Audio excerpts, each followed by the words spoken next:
Hello everyone, this is Space Café Podcast, and I am Marcus.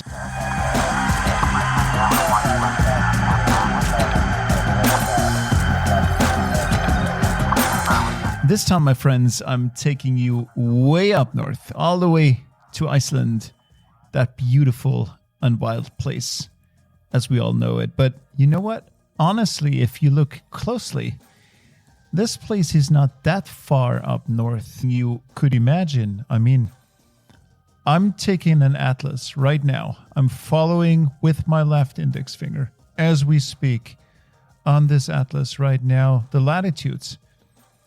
And I'm going east, and I'm starting in Iceland, and I'm passing Bergen, which is sort of halfway in the middle of Norway. Then I'm passing the southern or the lower third of Finland, and then all the way east, I'm passing Anchorage in Alaska. So it's kind of strange, isn't it? Of course, this is a super Eurocentric point of view, but I'm taking advantage of me being here right in the middle of Europe. And you could get a completely different impression of where things are on the globe. By the way, I was once totally astonished and sort of beaten off the track, if I may say, when I suddenly realized that New York lies at the height of Naples or Madrid or Portugal. Or take Los Angeles, it's at the latitude of Israel or North Africa. So maybe please excuse my ignorance here. My worldview doesn't seem to fit the real one out there. I guess it's time to go back to school. Anyways, the reason for our trip today, my friends, is the very director of the Icelandic Space Agency, who, how could it be otherwise in this beautiful country, does not really fit the stereotypes of agencies, and that's what makes him so exciting. What do Icelanders drink? I would love grog. Actually, I would love mead right now. But no, this is just a triple espresso. Ladies and gentlemen, please join me in welcoming Daniel Leeb, the director of the Icelandic National Space Agency. I'm ready, yeah.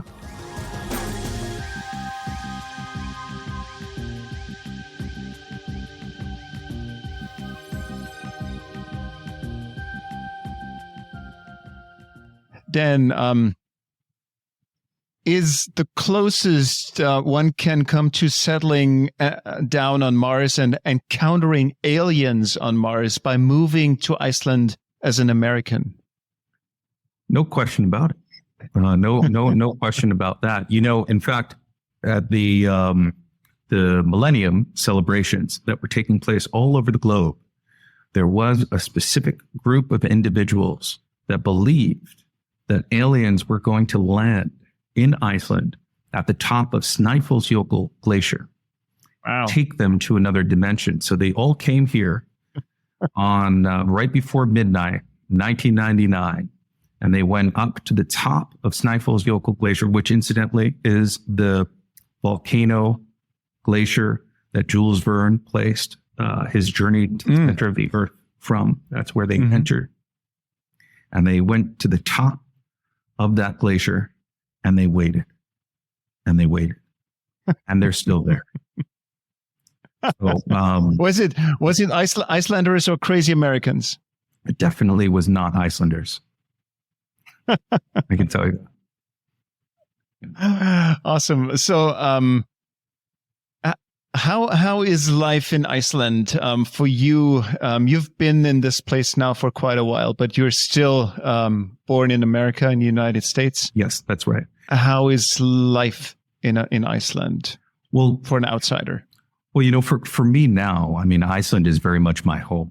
This is where my family is. This is where my daughters are. My wife is Icelandic. My daughters are Icelandic, and you know, this is the country that I've adopted and that I love.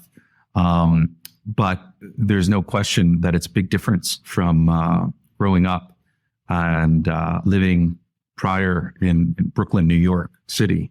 It is perhaps as different as one can get.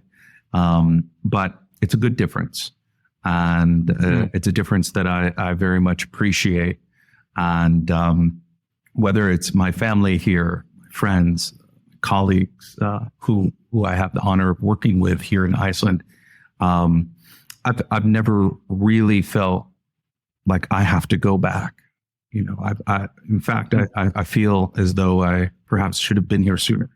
So I'm very happy to be here and call Iceland home. Last name is still Leeb, or is it Danielson? Well, my daughter's name is Danielson, Daniel's daughter, actually. And my last name is Leeb. There was a consideration of whether I change my last name to Josephson. My father's name was Joseph. So if I was raised here, my last name would be Joseph's son. But my last name is Leeb. And wow. My daughter's last name is Daniel's daughter. So it's true that there is no last name in Iceland. So it's very easy to, But how do you keep track? Because I could imagine there is a bunch of Daniels producing Daniel sons and Daniel daughters. So how does that work? Well, family units here are very strong. So it's not untypical to have family gatherings where there are multiple generations and all the cousins and all the uncles are together. And people are constantly asking, "Oh, you're related to so and so," and da da da da da da. So people have a pretty fantastic handling of their family trees. So that's one factor. Another really awesome component is Iceland book, or the Book of Icelanders, which tracks and keeps a record of all Icelanders through hundreds and hundreds and hundreds of years. In fact, since the beginning of settlement, you can trace many people, many individuals can actually trace their family back to the settlement, and even before, to the Norse kings in Europe. So the opportunity that Icelanders have to understand and really appreciate their own family trees are something the likes of which I never thought was possible. But yeah, it's not uncommon for someone to be able to trace their family 9 generations back here. And it is something that's discussed. So I might as well get ahead of it. That yes, if two people meet in a bar, and they want to make sure first they're not related, they can check that book beforehand. It's not as common as people like to, people love saying that. It's not that common, although it happens. I mean, you meet somebody and you're like, oh, I want to find out if, are they actually related to? So it's a fun thing that you can do and learn really about, your friend's history and how they're connected to you and vice versa. I guess there's an app for that, because just to make sure in a bar, if you're investing in the right person, just to make sure that, it doesn't go wrong. Yes, there is an app for that. Yes. How did you end up in Iceland? Yeah, good question. You had a quite wild ride to get there. I did. When I was very young, my father used to read stories to my brother and I from all over the globe. And I remember distinctly when he started reading some stories from the Icelandic sagas. And it was something that stuck. It's something that kind of captured my imagination. And I had maybe done some book reports when I was in grade school as a 4th grader or what have you. But I hadn't really thought about it until I went to university. And I started planning with some friends a trip to go to Iceland. And I started doing all this research about it. And then all of a sudden, 10 of our friends all decided they wanted to go to Iceland. And when it came time to get tickets, I was the only one who couldn't go. So everybody else went without me. And I said, I have to work on my junior degree project, but I just didn't have the money for the travel at the time. So everybody went, came back with photos and stories, and I just kind of kicked the dirt and, figured, well, one day. But eventually I graduated. I moved back to New York City. And I ran into a friend of mine randomly one day while I was delivering a package, I believe. And she said, Dan, I was just thinking about you because, I'm the creative director of this magazine. And part of my responsibility is managing the magazine while it's on press. And I hate doing that part of the job. And I remembered Dan Leeb. He was so good with color and kind of OCD and neurotic. And, he would be the perfect person for this. And then here you are, you walk in the door. And I said, well, thank you for that. Appreciate the compliment, I guess. So, what is this job exactly? Well, you would come with me and you'd see what I do. And if it works out, managing this magazine while it's on press, if it works out, we'll send you every 2 months. I said, okay, well, where do you print the magazine? She said, Iceland. Didn't you always want to go to Iceland? So that is what initially got me coming to Iceland every 2 months for about 3 years. And over that period of time, made a lot of very close friends here in Iceland. And from the moment I landed, I really felt as though I was at home. I really felt like this is a place that I could live, that I could see myself living. And how difficult is it to make friends in Iceland?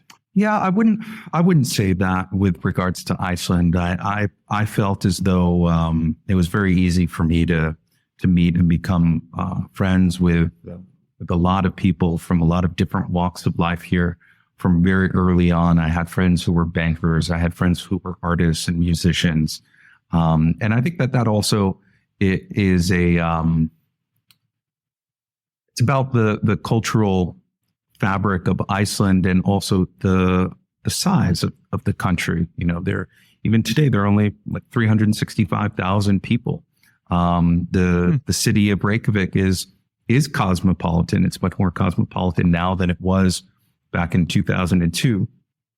But you have a mix of lots of different people from different walks of life. And, it's also possibly a reflection of myself as well. I've always had friends from many different walks of life in New York. And I just genuinely felt as though I had a very good and strong kind of rapport with my friends here. And in fact, in New York City, many of my closest friends were Icelandic. And so many of my closest friends in New York City were, in fact, Icelandic or part Icelandic or married to an Icelander. And, that was kind of part of my circle there. I could have done my research, but is the punk rocker John Nahr still the mayor of Reykjavik, or is that already long gone? No, time. No, he's no longer the mayor here. Although that was a very interesting time for sure. He's brilliant and an incredible comedian, and also I think did some fantastic things as mayor when he was here. But he's no longer the mayor today. Okay. So at some point you ended up in the space industry. Yeah. Was there any formal training on your end? Well, was there any formal training on my end before entering the space sector? I can tell you that from a very young age, I was captivated and inspired by space exploration, like many children all over the globe. And growing up in the United States in the 80s, there was a very focused initiative for STEAM engagement in the public primary schools. And that was definitely part of the spark which lit the fire for space for me. I remember going to the Air and Space Museum multiple times with my parents. I remember doing work at a after-school program where they made a mock space station where they had microscopes and telescopes and even early computers where we were learning to program. And I had my like NASA flight jacket, like so many children who were inspired back then. But I ultimately took a creative course through school. I went to the Rhode Island School of Design, and I majored in film and interactive design at RISD. And I actually ran a production company in New York City for many years. But space technology, space research was always a fundamental inspiration for me. And when I finally moved to Iceland, I thought I'd be doing film production work, but in fact, I was doing a lot of work in these extreme locations, these extreme and remote locations here in Iceland. I was leading and planning expeditions here and spending a lot of time on the glacier with my partner, Gunnar Gudjonsson. And we were testing this giant glacial expedition vehicle and then helping researchers gain access to very hard to reach locations here in Iceland. And the more time I spent in these locations, the more of a kind of an expert on the ground I became on these field sites. And the more I began to learn about the geology and the fauna and the different types of geological processes that exist in these locations. And ultimately, had the opportunity to give a lecture at STEC about the terrestrial analogs of Iceland and the potential of research partnerships, researchers coming to Iceland to do research and how they can partner with boots on the ground in order to connect the dots for logistical and research support. And in fact, after that talk, a number of researchers came to Iceland, and I said, okay, where do we start? Where do we sign up? Who's the point of contact? And the reality is that there was nothing really set up here. So every time research teams came to Iceland, they would always start from zero. Maybe there was a company before, that company is no longer, they're starting off with a new company. There was no nexus for engagement with the local research community. There were certainly relationships that individual researchers had with researchers at NASA and the European Space Agency. And I think it was well known that there was expertise here in Iceland. That's not something that I created or, discovered. But as far as there being a hub and a point of contact in order to connect the dots and bring things together, that hadn't existed yet. So we started slowly organizing this with researchers on the ground and guides, and putting together what is the infrastructure that exists here, what is the infrastructure that's needed, and how can we ultimately bring something to the table so that better science can be done and there can be a higher return on the science that is executed here in Iceland. And over that time, as we were developing relationships with researchers from the US and from Europe, slowly we began to organize this Iceland Space Agency. And it happened very organically. And, this is something that is still growing and developing to this day. And I think that there has been some fantastic developments over the last year specifically. And it's been an exciting time where we can really demonstrate how Iceland is really a very important part of the global discourse around space exploration research. This is really fascinating on many levels, because what I really love about it, it gives the passion a voice. And not only academia being super important, and I'm not speaking against the traditional academic route through physics and astrophysics or whatnot to becoming the director of a space agency. I think what is captivating about your career path is that someone was bold enough to give you the opportunity, by seeing your passion for a project, for something, to set up that agency. And that is really forward-looking, in my opinion, because it widens the pool of talent, in my opinion. If you're also bold enough to look outside academia. So that's really forward-looking. Well, whoever was responsible for that. Well, I can say that there are certainly many people that have been responsible on my path and where I am today. And I certainly stand on the shoulders of many experts and PhDs and researchers who have done fantastic work here in Iceland over many, many decades. And Iceland is such a really a fantastic reserve of academic expertise with regards to the terrestrial analogs that we all hold so dear and like to talk about, as far as astronaut training locations and telerobotics and planetary research that's really informing the future of space exploration. And although many of those researchers here in Iceland may not call themselves planetary scientists, may not call themselves planetary researchers, they are, in fact, by offering their knowledge and doing the research they're doing on planet Earth, they are, in fact, informing the type of research and exploration being done on other planets. And I am really little more than a conduit that's taking a look at, this is what exists. Here's the research that is coming here. Here's the opportunity for technology to be developed and to be tested here. And here are the experts in industry, in the universities, that can really offer something and that can also really benefit the greater society, both here in Iceland and abroad. Because as I like to say, it is about inspiring future generations to reach for the stars.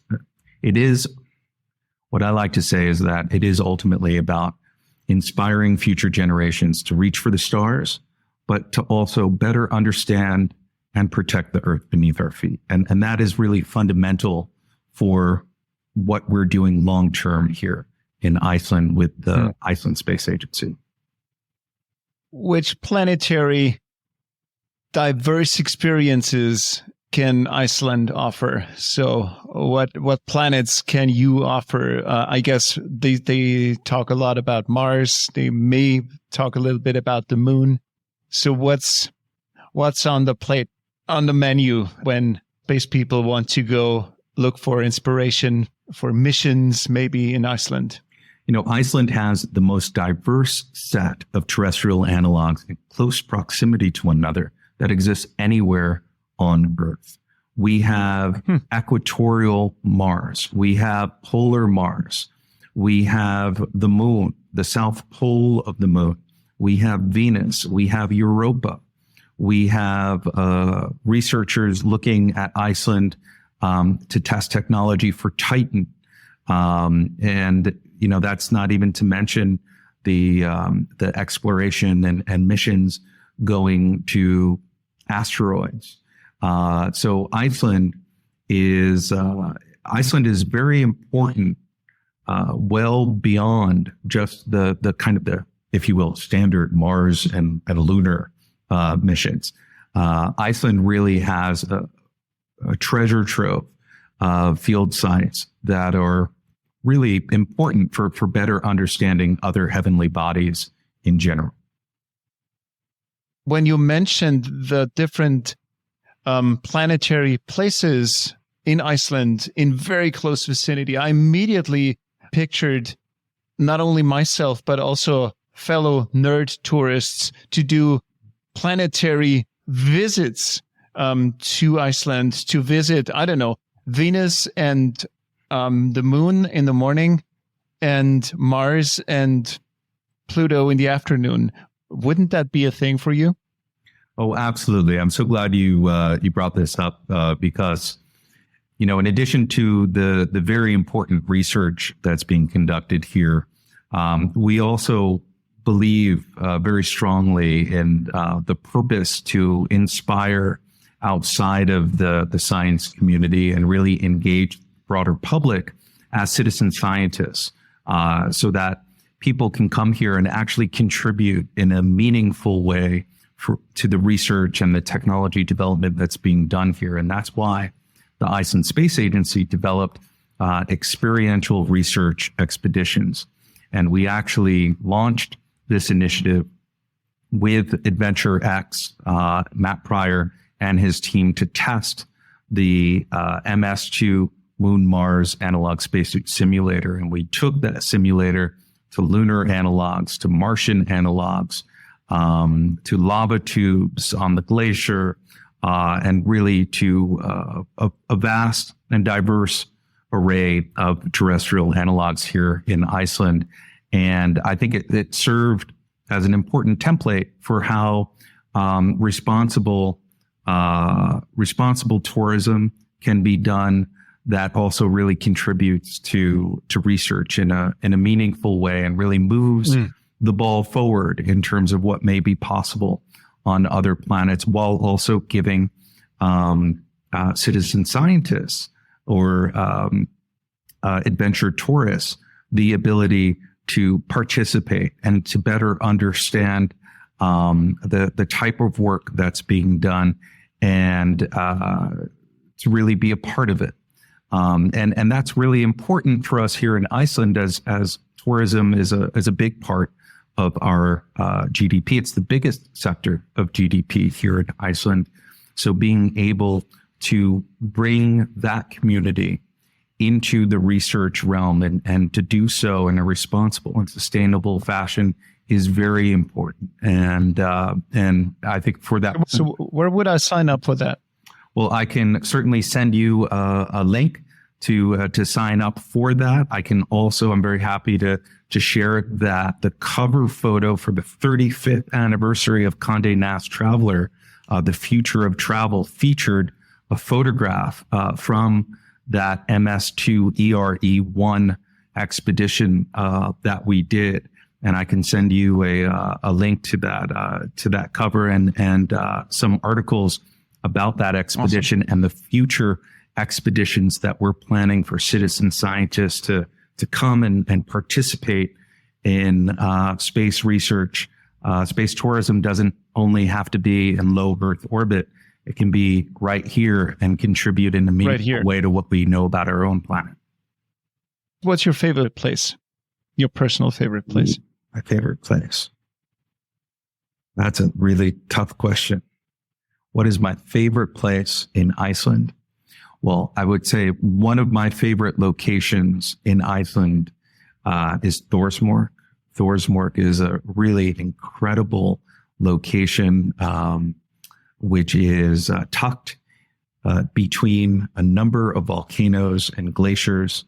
And you have the most incredible convergence of geomorphic processes and geological circumstance that's created literally a heaven on Earth. So from the volcanism to the glaciers to the waterfalls and even the forests and hot springs, it really is a very special place. Wow. I visited Iceland, I think 25 years ago, but in geologic terms, I think that's pretty much nothing. I visited that beautiful place, Thingvellir, I think it is called, where you get to walk in this canyon where the Eurasian and American tectonic plates touch one another. No, that's right. Thingvellir National Park is a really stunning location, and it's most well known for being that location where you have the diverging tectonic plates, the North American and the Eurasian continental plate coming apart. And this seam actually bisects the entire landmass of Iceland. And you can see expressions of this on the surface in many locations in Iceland, but in no place more so than at Thingvellir National Park, where you can, in fact, walk between that divide And Iceland, in fact, is growing to this day, an average rate of about 6 centimeters a year. And that's because in addition to being exactly at the seam between the continental plates, it's also directly on top of the hottest mantle plume on the planet, which is an area where magma is flowing up between the crust. And that's the reason ultimately for our volcanism. That's the reason for our abundance of geothermal energy, and also the reason why we have glaciers here. What's the Icelandic Space Agency most special for? So what are you specializing in? There's no question that Iceland has a lot to offer on many fronts, from expertise in energy management, specifically geothermal and hydroelectric, to in situ resource utilization, how you use the resources here in remote and harsh climates in order to live a more sustainable and profitable existence. And also the incredible expertise around AI and machine learning. The data centers that exist here have also a result of the abundance of energy and the cooler climate.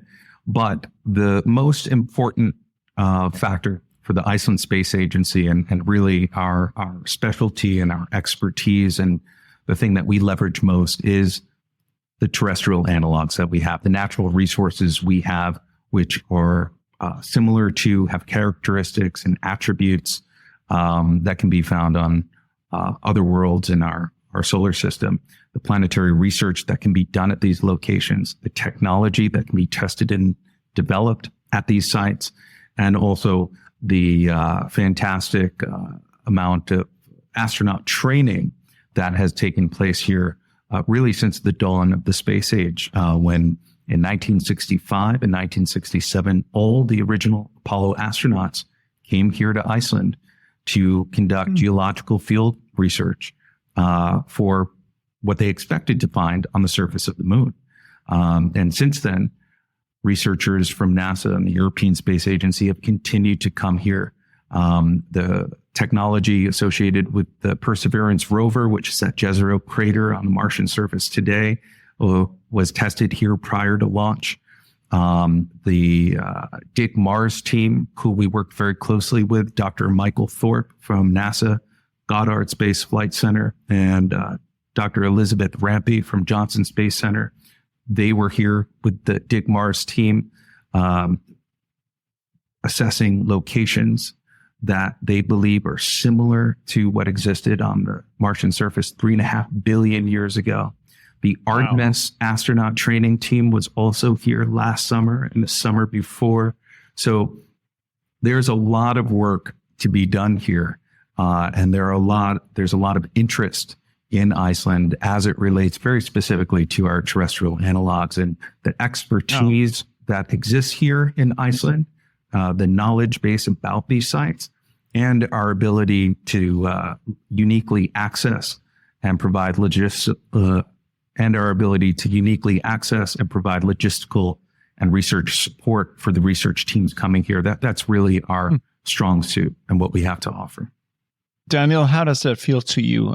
We talk quite a bit about your passion for science, for space. How does that feel to you to go to a place that literally is pretty much similar to Mars a couple of billion years ago, and be able to touch it, although it not being Mars? But how does that feel to you personally? What goes through your head?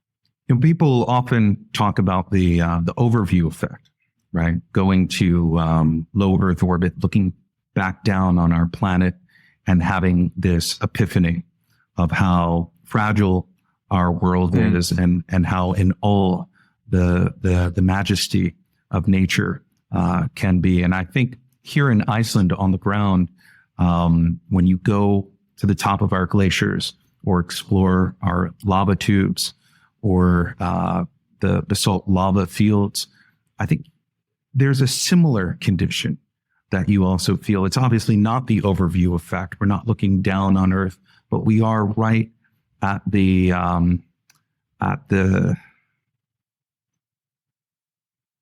really right at the core of Mother Earth. We're seeing all these processes in their rawest form, from erupting volcanoes to ice caves melting to the waterfalls, and all of these processes together, when you combine them in terms of an experience of traveling through our country, you really do get a very special appreciation for our own planet.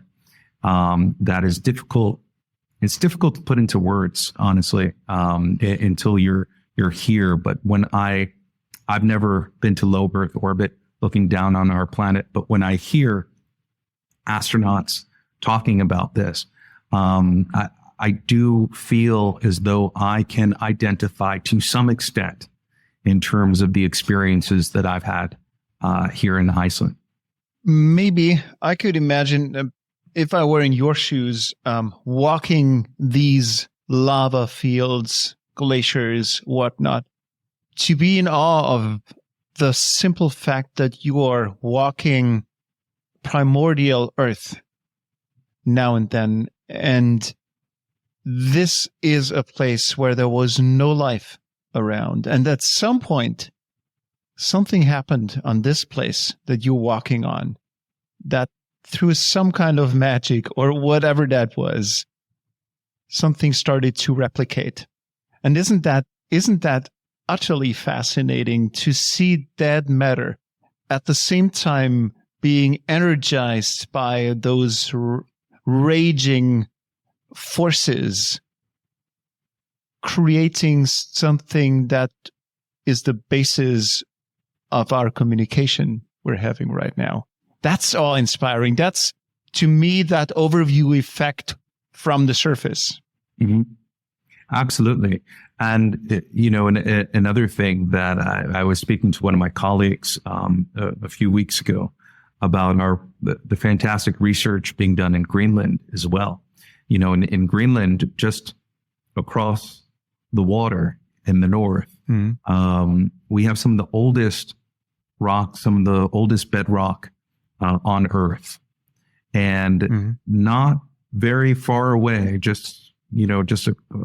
almost in eye shot, we have some of the youngest bedrock on the planet. Iceland, relatively speaking, is quite young. It's about 16 million years old. From a planetary perspective, that's quite young. I often see, I don't know if you've seen this Pangea map, where they show where all the countries would be on Pangea when the giant landmass was all together before the continental plates took them and spread them apart. Drifted apart. Yeah, and often on that map, I'll see Iceland. And that is as false as you can get. Can be. Iceland didn't exist then. Iceland was born only 16 million years ago. And so I think this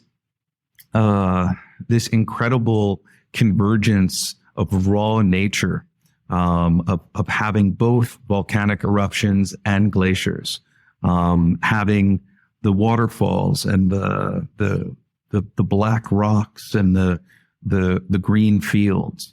It's these extremes that exist at the same time here in Iceland, the perpetual night, the perpetual day, in the summertime. It's all of these extremes together in one place that make Iceland so special and really do give you that very unique perspective on our own planet, where you can see all these extremes coming together in a very close-knit community and environment. Does it make life difficult for you, for human beings? Is Iceland a place for special individuals only? That's a good question. Specialized individuals. There's no question that from the time I was very young, I certainly gravitated towards extreme subcultures, extreme environments, from snowboarding or, riding bicycles with no brakes or, I remember planning my first bicycle trip across Iceland. Everybody thought I was nuts. I just thought it was something that one would do. Right. So I do think that there certainly are specific people that gravitate towards extreme places. That's true. And we're also familiar with ice training or isolated, confined, extreme environments, which is a type of training that astronauts do and are done in a lot of analog or concept operations where simulate missions on other worlds, right? We have to be in these extreme environments to understand how we'll work together and how we'll also be able to navigate very harsh circumstances, both from a psychological perspective and also from a physical and environmental perspective. And there's no question that Iceland is a great place for doing that type of work, and that just living here, it does take a special person to come here and stay. To visit, no problem, but you do have to be perhaps a more unique individual to come here and stay for a longer period of time. But the Vikings did it starting 890 AD, and they did it without a whole lot of help or technology at the time, in incredibly harsh, in fact, in some cases, harsher conditions, from a mini ice age to many deadly volcanic eruptions. So the culture here definitely evolved under extreme circumstance. And so the cultural psyche of Iceland and the ability to persevere and explore in those difficult circumstances is also something that's quite inspiring and special. There's a reason why the Icelandic national soccer team, for example, beat England in the Euro Cup some years ago.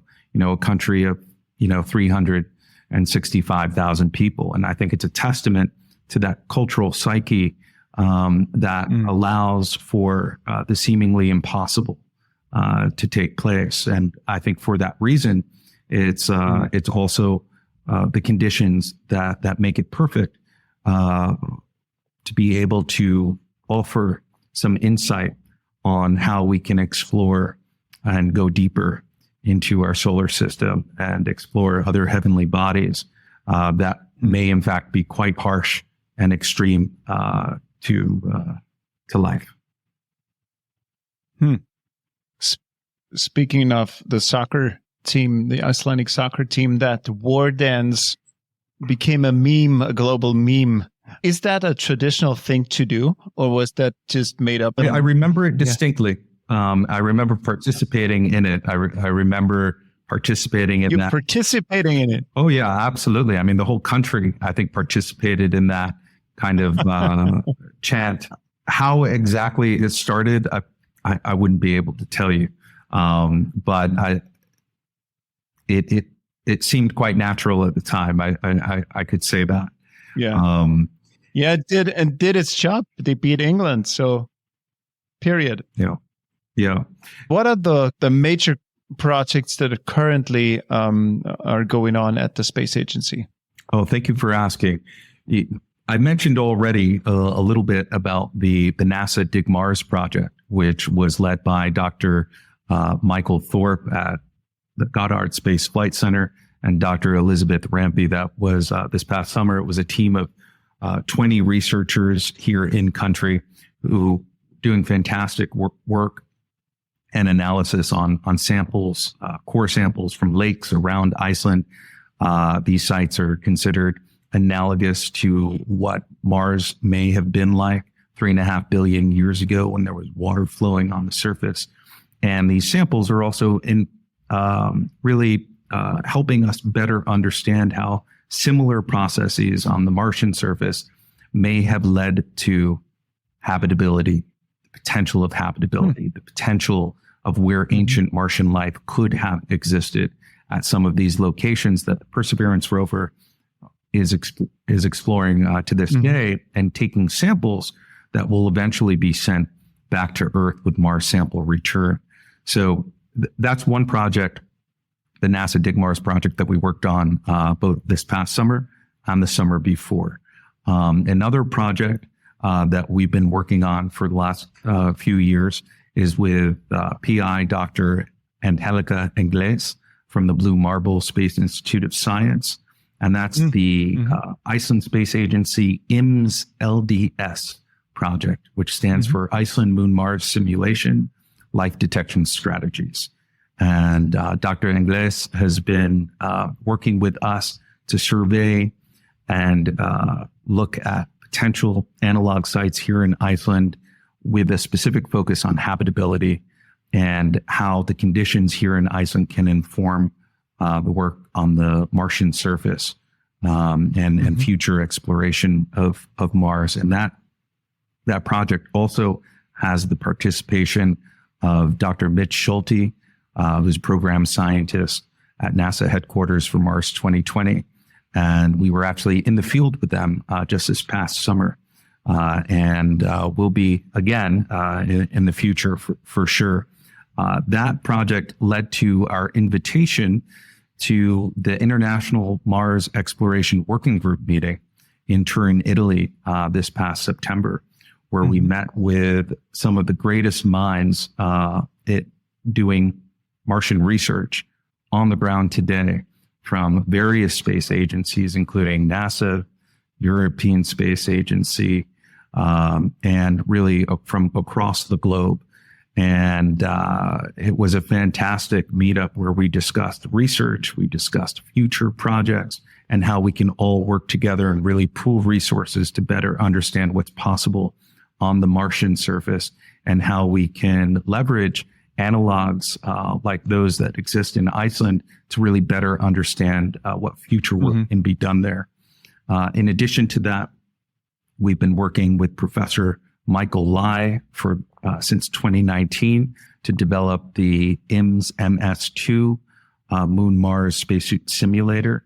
And that's a physical spacesuit simulator that's based on Artemis generation geometry, which is used and will be used more for future training of astronauts on the surface here in Iceland. We had the honor of also working with Adventure X and Matt Pryor and his team to further test that spacesuit simulator here last summer. And, I think it really charted a path for how future research and development can be done here in Iceland with the support of interested parties from abroad. Beautiful. Also developing the broader IMS R&D initiative, which includes a habitat that's being developed and it will be deployed at our analogs here in Iceland, and working with partners in Europe as well for their architecture and infrastructure, which may be a part of the habitat and concept operations, which we're currently developing here in Iceland. So we're working on a pretty broad array of initiatives that also includes STEAM engagement, STEM and STEAM engagement, and how we inspire future generations here in Iceland to reach for the stars while better understanding, protecting the Earth beneath our feet. And we're working very closely with the Ministry of Higher Education, Science, and Innovation, specifically Minister Áslaug Arna, who's been very supportive of this new space initiative for Iceland, and really believes and understands on how important space is, and support for space, not only for the work that can be done off planet, but really how it informs and benefits us all here on planet Earth. So we're very excited about the projects we've been working on and the researchers we've had the honor of working with over the years. Support from members of the Explorers Club, and how they've also contributed in a big way in helping to bring together researchers and sponsors who can really understand and help move things forward here in Iceland, but also all across the globe. And Dr. Angelica Engels has been a big part of connecting those dots with, for example, the Explorers Club Hong Kong chapter. And that's also made a big difference in the projects we've been working on. Seems like you got a huge headquarter in Iceland for all things space, especially when it comes to finding life on other places, gearing up for human missions on different places. Absolutely. And one thing I didn't even get to mention, one item is the incredible array of lava tubes that we have here, and the discussion around lava tubes as it relates to both habitability of potential habitability of alien life, and also the potential of human habitability on the surface of Moon, on the surface of Mars, and how natural structures like lava tubes can shield humans and life from the harmful cosmic and solar radiation. Yeah. And so how big are those tubes? Here in Iceland, we actually worked for a long time. During Enlightenment specifically, we have the longest lava tube in the world. And we have probably, I couldn't tell you exactly the comparison of lava tubes here with lava tubes in other places such as Hawaii, for example. But the diversity and spectrum, length and size of the lava tubes we have are important for how life could potentially exist on other planets such as Mars. And although the lava tubes here comparatively would be much smaller than they would exist on the Moon or Mars because of gravitational factors, they're still big enough that you could, and we have in fact deployed concept operations within them to test technology and surface infrastructure that could one day be used on other planets. What are the odds that we will find traces of life on Mars? Is that still being debated, or is it just a question of time that we will find it? Well, this is a good question. I'm not an astrobiologist, so I'm not going to wade too far into these questions. It's really a question better asked to researchers such as Dr. Angelica Engels or Dr. Jennifer Blank at NASA Ames, for example. I personally believe there is a potential to find signs of ancient Martian life. I think that there is a good possibility of that from a layman's perspective. And I think that lava tubes would be a good place to look, as we can see that life exists in lava tubes here in Iceland under conditions that one would not expect life to be thriving, and yet it does. And so, life finds a way, and life finds a way in the harshest and most extreme environments that exist here on Earth. So then, is it not possible that life could exist in other places in similar fashions? And I believe we will find life on other planets. Exactly where, exactly how, or when, remains to be seen.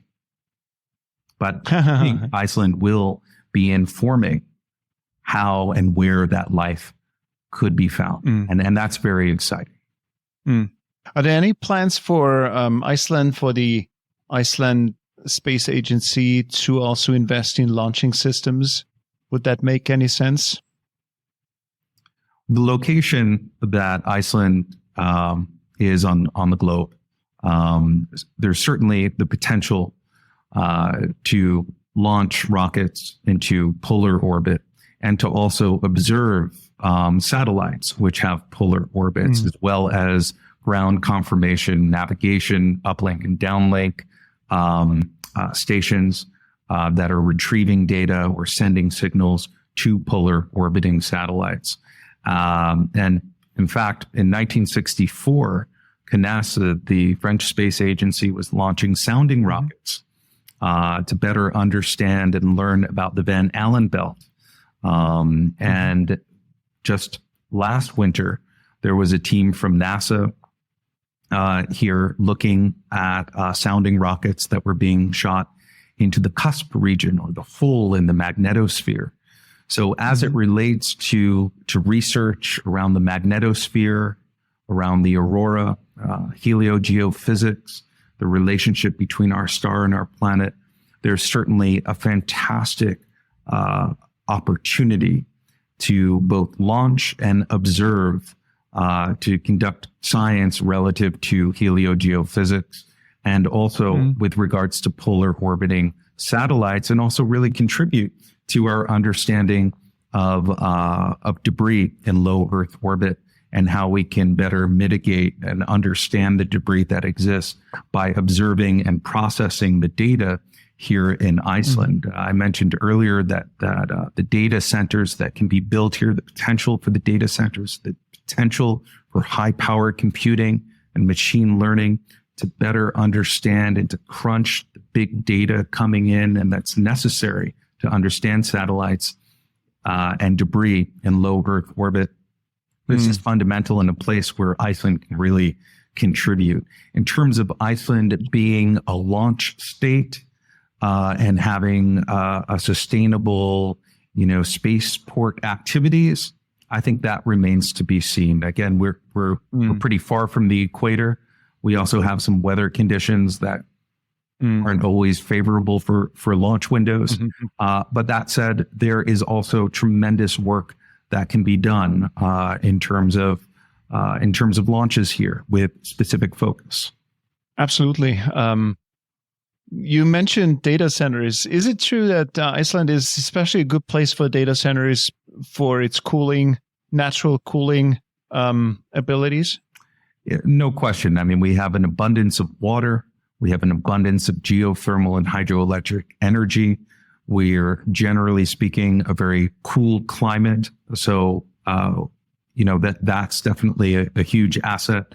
So with regards to data centers, high power computing, quantum computing, machine learning, and big data, Iceland is certainly a really important place to go. Yeah. We're actually working very closely with an initiative called the Reykjavik Institute, which is being run by SpaceWatch.Global, and they're working on plans for a pretty advanced center here that will be doing some pretty groundbreaking work in the future. Beautiful. And Daniel, what can the world learn from Iceland? And I'm keeping it intentionally very open. You can focus now on the space world or on the issues we're having in the world. What is it that we can learn from Iceland? I think one of the most important things that we can learn from the research being conducted here in Iceland is that there's a lot of talk about the commercial satellite and launch sector. There's a lot of talk about in situ resource utilization on other planets. And there's also debate about why we should be focused on leaving Earth when there are so many problems here. And I think what Iceland can really contribute globally to this discourse around space is the importance of Earth, the importance of the work and the research and the technological development that can be done here on our own planet that will inform what's done on other worlds, but that ultimately will benefit us most right here in our own backyard. And I think that for me, that's also really one of the most inspiring components, is that I'm not thinking about going to the moon. I'm not thinking about going to the moon. I'm not thinking about going to Mars personally. I'm thinking about how Iceland can contribute to our understanding of those places, and how that understanding will ultimately contribute to how we can live a more sustainable existence right here, and how the technology being developed for other worlds can also benefit us most right here in Iceland. And when you think about climate change, global warming, here in the Arctic, this is a big issue. I've been watching myself, these glaciers retreat at a fantastic pace. I have seen with my own eyes a glacial retreat of 250 meters in a single year. A single year. In a year? In a year. In a year. Wow. And I think you have to get your head around that. And that doesn't happen every year, and it doesn't happen in every location. But it's startling, it's terrifying. And when you see this in real time, in addition to the awe, the majesty, the beauty of Iceland, there's also a distinct horror and a terror about, what if we don't do what we need to do in order to pass a healthy planet on to the next generation? I think about my daughters.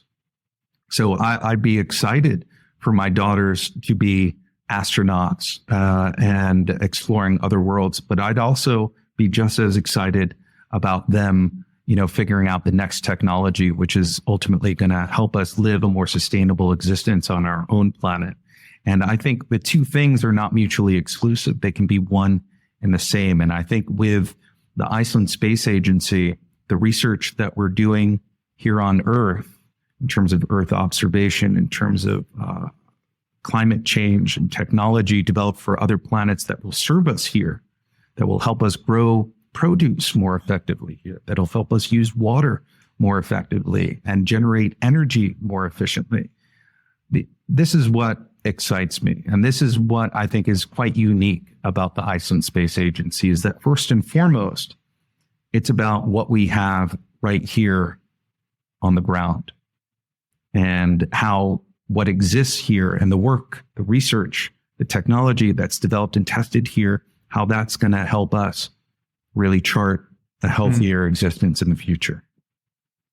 Then can you give me a shot of inspiration? Because this is a coffee place, and in coffee places, you now and then love to have an espresso to energize your body. But now let's have an espresso for the mind. What is it that you would like to share with our audiences to energize them, to inspire them? You can pick whatever kind of topic you want to pick. One of the first times that I got to visit a glacier was with my very close friend, colleague, and partner, Gunnar Gudjensen, who is one of the most experienced guides and glacial guides in all of Iceland, and is really a fundamental part of the Iceland Space Agency, and offered the earliest support for our initiatives. And when he brought me up to Langjökull Glacier for the first time, and I spent time with him on this vast frozen tundra, and watching the sun in a perpetual sunset, a magic hour that lasted literally for hours at the top of the glacier, reflecting that beautiful magic hour light. There was a moment there where I realized that this country, that this place has something to offer the world that very few places that I've visited really has the potential to. And that if we all work together in these difficult environments, these dangerous environments, that ultimately we can all feel safe. I felt perfectly safe up on this glacier. A very harsh, dangerous environment, but I felt perfectly safe because I ultimately trusted in my friend Gunnar, and he trusted in his colleagues and the guides that we were all with, and we didn't have a concern in the world. We knew what the dangers were, and we knew what we needed to be aware of and how we needed to be prepared and the equipment we needed, etc. But working together, we can feel perfectly safe in the most dangerous of places. And if that's the case, then certainly this location, Iceland, could certainly demonstrate that to a broader audience and can also inspire them at the same time. That perpetual sunset, that magic hour, that glistening golden light in this fragile and frigid world, with some of your closest friends and most experienced guides. It's a special experience and something that I'm very excited to be able to share with researchers who are coming here, astronauts who are looking to train here, aerospace engineers who are looking to test, or roboticists who are looking to test technology here. To do it here is not only practical or serves a scientific purpose, it serves the purpose of helping to inspire through process, to inspire through science, and to engage a broader audience in the importance of both space and Earth science, and how we can ultimately live on this little blue marble together, and chart a path for a healthier future. Wonderful. Daniel, we're in the process of setting up a Spotify playlist for future space travelers, because space travel will be a pretty boring thing for the most part, because it's very long traveling. So people will want to bring a little bit of entertainment. What's the one tune you wouldn't want to miss on your space trip to Mars? And I'm literally putting it on the Space Café Podcast guest tunes playlist. Jean-Michel Jarre, Oxygen 2 and 4 at least. Oxygen 2, 4. Okay, wonderful.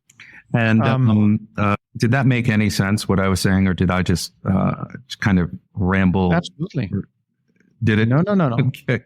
Because I was kind of crafting this as I was saying it. I wasn't sure if it was following a logical thread. Usually, as a storyteller, yeah. And we have similar origins, because I'm also in the film industry. I'm a filmmaker. We know that sometimes it's beneficial to de-rationalize our thoughts and let the unconscious take over. That produces the novel ideas. So rambling has benefits, I should say. Yeah, and I'll leave you with an important saying here, the Iceland Space Agency, "Frá Íslandi uppi heimingi," which means from Iceland to the stars. Excellent. No words. Thank you all for listening today. Please visit SpaceWatch.Global and make sure you check out the latest episodes of the Space Café radio shows that will keep you up to date on the latest news from space and its surroundings. And please consider leaving a review for this podcast on iTunes or Spotify. It's, by the way, most convenient on a smartphone rather than on your desktop. It's super easy. Thanks for your loyalty. It means a lot to us, and we mean it. And we look forward to seeing you next time. Stay close and stay safe, my friends. Bye-bye.